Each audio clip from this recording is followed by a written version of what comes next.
nous parle à travers même des chants, des cantiques d'adoration, n'est-ce pas? Parce que la Bible dit que Dieu siège au milieu de son peuple, qu'il le loue, qu'il adore, au milieu des louanges et d'adoration.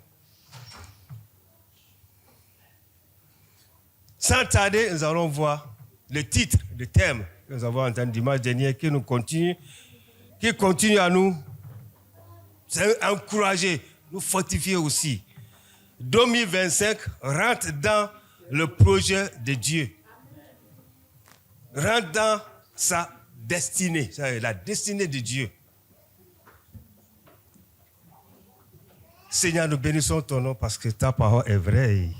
Nous nous soumettons à ta parole, Jésus-Christ. C'est que je n'ai pas de parole facile. Mais Seigneur, c'est toi qui m'as choisi pour communiquer, Seigneur, ta pensée par ton esprit. Seigneur, parle ce matin, ce premier message de l'année 2025 qui vient de commencer. Seigneur, tu es là pour nous révéler les choses cachées que nous ne connaissons pas. Viens et enseigne-nous encore au nom de Jésus. Prends toute la place. Au nom de Jésus, Amen. Il y a une pensée qui me vient à l'esprit, on dit, si Jésus descendait aujourd'hui, ce matin, quelle question il allait nous poser? Est-ce que Jésus allait nous poser cette question-là? Combien de membres vous avez dans votre église? Est-ce que vous avez compris ce que je dis par là? Combien de membres vous avez dans votre église? Ou bien, Jésus allait nous poser cette question. Comment se portent des brebis, des membres? N'est-ce pas si il fait comprendre? Est-ce que ces deux questions-là, lesquelles va nous poser? Combien de membres? Ou bien, comment se portent des brebis, des membres? C'est cette question qu'elle va nous poser. Vous savez, je commence par une histoire. Dans un des pays de l'Est, les communistes qui n'aiment pas entendre parler de Jésus-Christ. Alors qu'est-ce qui s'est passé? Ils ont interdit dans le pays que personne n'a le droit de parler de Jésus-Christ. Mais il y avait une église pleine à craquer. Et qu'est-ce qui s'est passé? Un jour, ils ont été de louer le Seigneur dimanche, louer, glorifier Dieu, chanter. Et tout à coup, voici les militaires qui sont entrés. Ils sont rentrés dans l'église. Ils se sont dit, arrêtez. Tout le monde, arrêtez. Pas de louange, d'adoration, arrêtez. On va vous tuer tous. Et là, ça va chauffer. On va tous vous massacrer. On vous a bien dit de ne plus parler de ces noms-là. Alors pourquoi? Donc, le capitaine qui a dirigé les troupes là, il a dit, voilà, aujourd'hui, tous ceux qui vont renier le Seigneur Jésus-Christ, à droite, et là, ça va trembler. Tous ceux qui vont plus confesser dans le nom de Jésus, à droite. Ceux qui ont les femmes et les enfants là. Hey, ma femme, tu as entendu? On y va. Vite, vite, les enfants, on y va. On y va à droite. Tous ceux qui vont dire, en tout cas, nous, Jésus-Christ, on est prêt à mourir à cause de son nom. À gauche, le pasteur, sa femme, sa famille, quelques anciens. À gauche, presque 90% de l'église se remplit à droite. Alors ils ont dit, partez! Vous êtes à droite. Vous qui avez choisi d'être à droite, partez! Partez! Alors, c'est le même marathon, on ne peut pas courir comme ça. Bousculade dans tous les domaines. Et l'autre, il dit, mais tu es de fuir ta Bible là. Mais laisse ta Bible, on ne va. Ce n'est plus la peine. Et ils sont partis. Il reste 20%, entre 20 et 10 à 20%. Le capitaine a dit à ses troupes, débarrassez-vous de vos armes. Tout, débarrasser, tout. Regarde bien. Et toi, tu sais jouer le piano, non? Vas-y. Toi, tu sais bien jouer la batterie, vas-y. Toi, tu sais bien chanter, vas-y, prends le micro. Pasteur, venez. L'essentiel, allez, prenez votre place. Nous sommes chrétiens, nous. Nous sommes aussi chrétiens. Dieu nous a envoyés ici. Voilà. Les hypocrites. Ceux qui viennent, ils sont remplis avec leur cœur, mais ils sont remplis avec leur corps, leur esprit, mais le cœur, il n'y est pas. Dieu n'a pas besoin de ces gens-là. Dieu n'a pas besoin de ces gens-là. Ils sont partis. Terminé. Dieu va envoyer les hommes et les femmes dignes de son nom. Alléluia. Le plan de Dieu pour nous, pour que nous puissions porter des fruits. Le plan de Dieu, la destinée de Dieu, que nous puissions porter des fruits. Et c'est pour ça que Jésus va nous poser cette question. Est-ce que les brebis, est-ce que les membres là, se portent bien?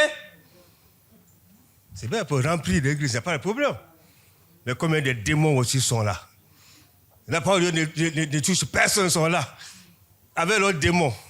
Mais où il y a la vérité là, qui fait fuir, là c'est difficile. Mais Jésus dit, c'est là qu'il manifeste sa puissance, sa force. Alléluia.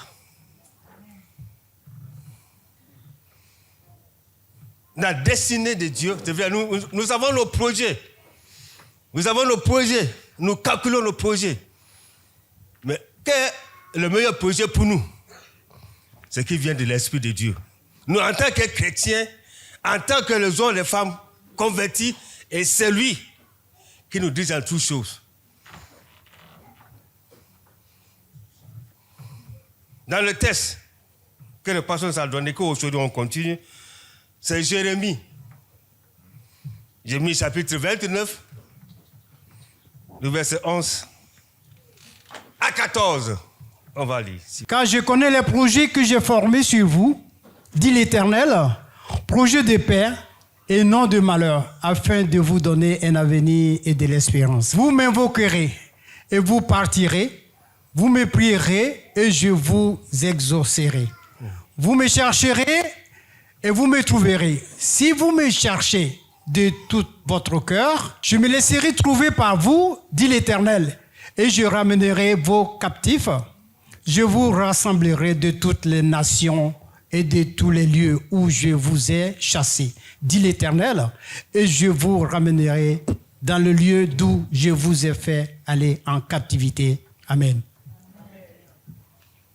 Alléluia. Dieu est celui qui tient notre vie dans sa main. C'est lui le maître de tout. Il sait ce qui va se passer. Quelques secondes qui sont devant nous. Mais nous ne savons pas, mais lui, il sait.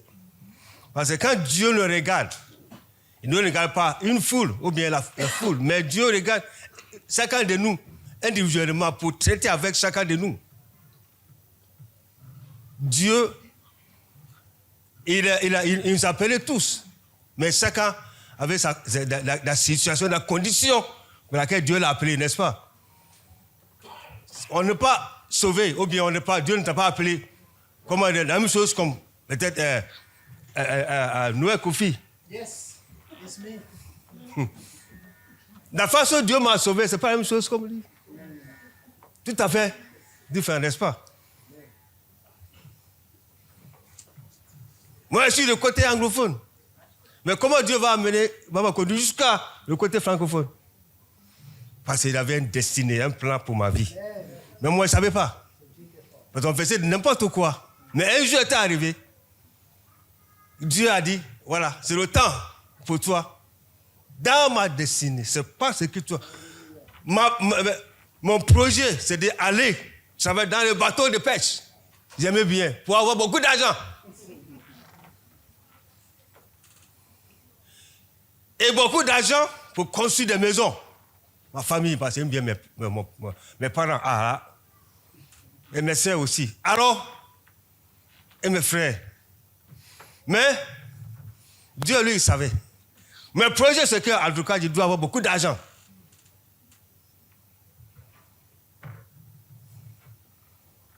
Mais il est descendu vers moi. Il a dit, voici, c'est que moi, j'ai programmé pour toi. Tu acceptes ou bien tu n'acceptes pas.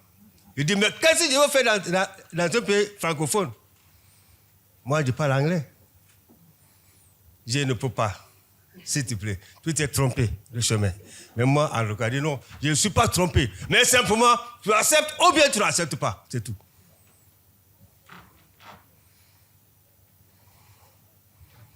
Dieu nous voit, chacun de nous.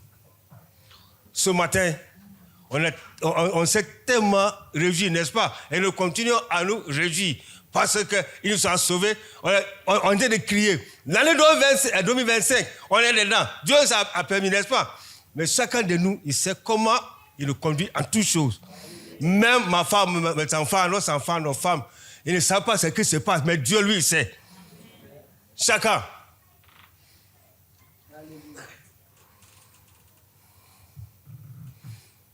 Béni sois-tu, Jésus. Je dormais parce que je vois le plan de Dieu et le projet que moi, j'ai en train de faire. Mais lui, il me dit, qui a créé la langue et qui a créé la bouche? N'est-ce pas moi? Il dit oui. Toi, tu as créé, mais c'est difficile à apprendre cette langue-là. Toi, tu as créé, c'est vrai. Je ne conteste pas, Seigneur. Mais, là, anglophone, anglais, c'est pas comme ça. Mais là, c'est compliqué un peu, là. Et là, lui m'a parlé. Tu acceptes ou bien tu rejettes. Mais dans ce contexte-là, je vois que Dieu avait un plan pour moi, un projet pour moi. Donc, le Jérémie chapitre 1, qui m'était révélé. Avant que tu sois formé dans le ventre de ta mère, je te connaissais. C'est là la prophétie que j'ai reçue au Sénégal, à Dakar. Ça vient de Dieu. C'est ça que j'ai reçu. Donc, ne dis pas que tu n'es pas capable. Tu acceptes simplement, tu veux voir ce que moi je veux faire. Le plan de Dieu est le plan de Dieu. Le plan des hommes, c'est le plan des hommes. Combien nous projetons? Mais des fois, il y a toujours l'échec. Mais avec Dieu, rien. En Jésus-Christ, il n'y a pas d'échec. En Jésus-Christ, c'est le succès. Alléluia.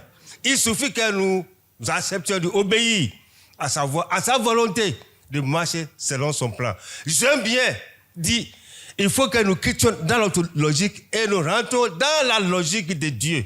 Amen. Et là, on voit clair, par son esprit. Dieu, qu'est-ce que Dieu va dire à Pierre? Qu'est-ce que Dieu va dire à Pierre? Il disait, nous, en tant que responsables, que Dieu nous a choisi, nous a appelés, chacun de nous, nous avons le devoir envers nos frères et sœurs pour les soutenir. Alléluia. Pierre, m'aimes-tu?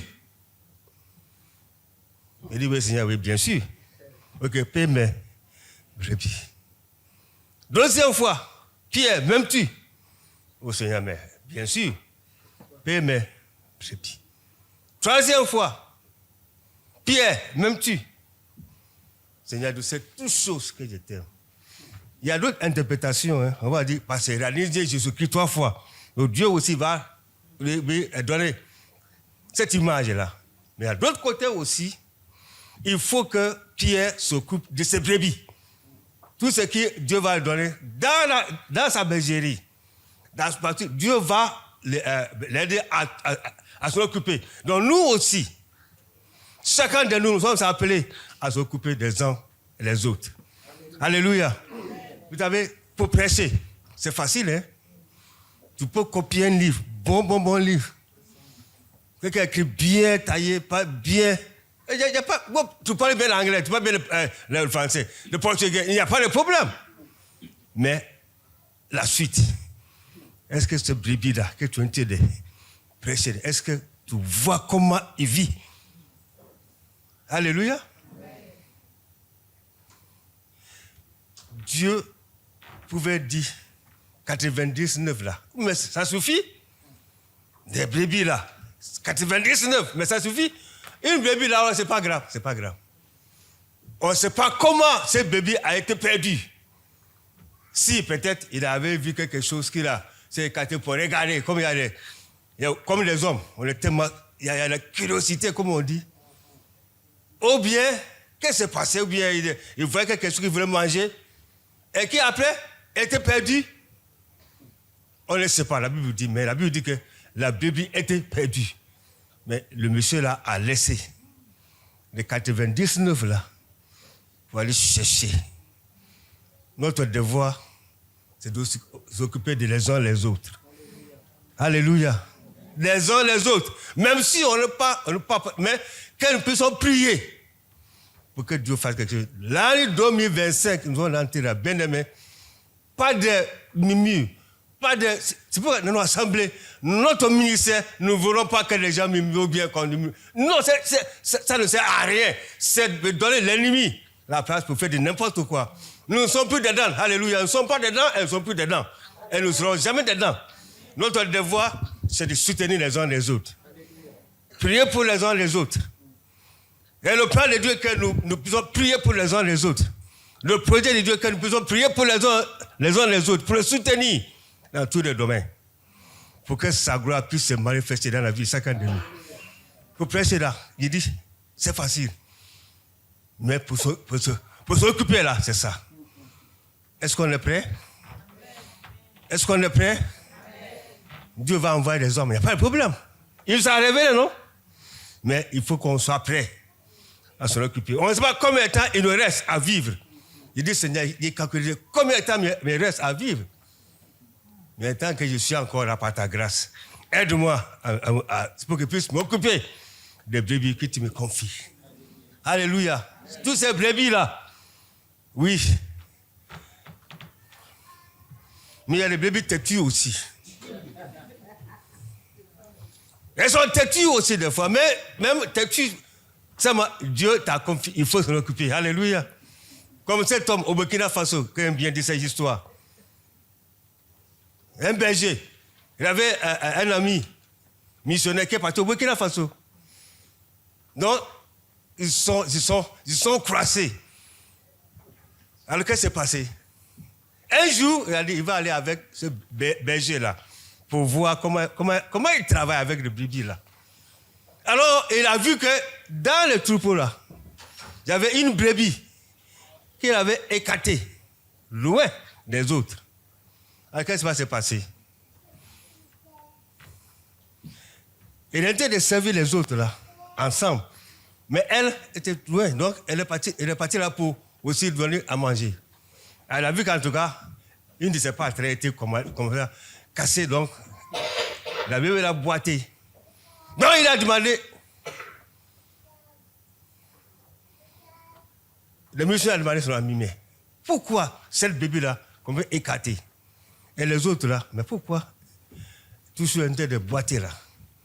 Il dit, oh, cette bébé-là, elle est tellement têtue, elle est trop têtue.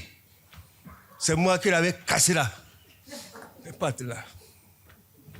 Parce que sinon, elle va contaminer les autres. Pour être des libres. Non, je l'ai cassée. C'était pour que, voilà.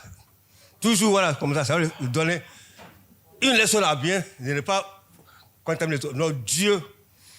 Mais quand même, le berger s'occupait quand même de cette Bible-là têtue même. Il y a des chrétiens têtus quand même. Des fois, on est pire que des païens. Il dit, mais qui sera converti même? Mais le Seigneur nous dit de nous occuper. Même par la prière même, sans juger, sans condamner, par la prière même, ça va aller. 2025, c'est la prière. Mais avant de faire toutes ces choses, rentrer dans la destinée de Dieu, il faut que la prière, dans sa parole. Comment on peut connaître la vision de Dieu? Comment on peut connaître? Parce que c'est pourquoi aujourd'hui, les gens viennent pour tromper. Ah, je suis prophète. Ah, voilà ce qui ta mère t'a fait. De mensonges. Parce qu'ils racontent n'importe quoi. Parce que les gens sont tellement ignorants. Parce qu'ils n'arrivent pas à prier, à entrer dans la parole de Dieu. Et c'est pour cela, l'ennemi profite. Profite pour raconter n'importe quoi. Mais à nous de dire, Dieu a un plan pour moi. S'il va sauver, il sait comment il va diriger ma vie. Ce matin, on va s'arrêter là parce que le temps passe. On est d'accord? Il y a beaucoup de choses ici. Et dimanche, on va continuer. Que Dieu bénisse, c'est bon là?